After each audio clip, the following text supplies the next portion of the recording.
Zob xəstəliyi ilə bağlı doktoru soruşanlar var. Müalicəsinin Seyfəddin doktor zob Onu siz xəstəliyini... görübsünüz, siz şahid olubsunuz Samir bəy. Bizdə zob xəstələrinin bütün növlərini ilə müalicə ediriksə. Bəli, danışın, mən də çay içim. Və orada təbii ki, qurbağa ilə müalicə möhtəşəmdir. Bütün növ zob xəstəliklərində birinci gündən effekt hiss edirsən. Elə yeri gəlmişkən, gözəl bir xəstəmiz var.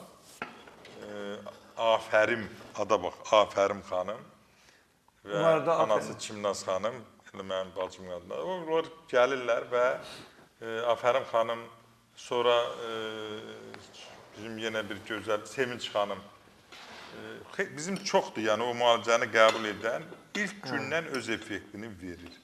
Öz effektini verir və insanlar... Nə ilə müalicə edirsiniz zobu? Qurbağa ilə, arı ilə, zəli ilə, sonra məlhəmlərlə, məcunlarla, elə adam var, arı götürmür. Onda təbii ki, o dediyim məlhəmlərlə, məcunlarla. Yəni, ən əsası odur ki, xəstənin birinci növbədə aydınlaşdırırsan. Məsələn, indi gəlir yanıma, görürsən ki, buna deyilib, yoxlanılıb, səndə zob var. Zob var və dərman. Deyirəm, nədir bu dərman, nə deyirəm? Müayinə edirəm, görürəm ki, şübhə yox, tamam başqa bir şeydir. Deyirəm, sizdə zob yoxdur, yəni qalxanvari vəzinin problemi yoxdur. Tamamilə o şişkinliyi verəm boğazında. Əzələdir, əzələnin şişkinliyidir. Sən indi kiminsə dediyinlə sən gedib, necə yəni sən hormonal dərman içəsən, elə şey olar mı? Yəni, ən zərərli şeylər hormonal dərmanlar, birində revmatoidin polartrit, onun əlacı yoxdur.